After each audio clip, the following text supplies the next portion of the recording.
আগে শিখতে হয় প্রেম মানে কি। তোর প্রেমের সংজ্ঞাই কেউ শিখায় নাই, আমি শিখাই দিই, মাথায় রাখিস। প্রেম শব্দের মানে হচ্ছে, এটা এখনকার মানুষ এটা শুনলেই কেমন জানি ভিতরে একটা আউলা বাতাস লাগে। প্রেম শব্দের মানে হচ্ছে যত্ন। কেউ তোদের বলেছে?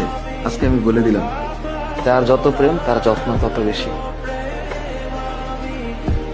আর এর সাথে আর একটা টুকুর করে একটা শব্দ মাঝখানে লাগিয়ে দিলেই খেলাটা অন্যভাবে ঘুরে যাবে। এই যত্নের নিঃশেষে আরেকটা শব্দ আছে, দায়িত্ব। আর যত্নের ডান পাশে আরেকটা শব্দ আছে, শ্রদ্ধা।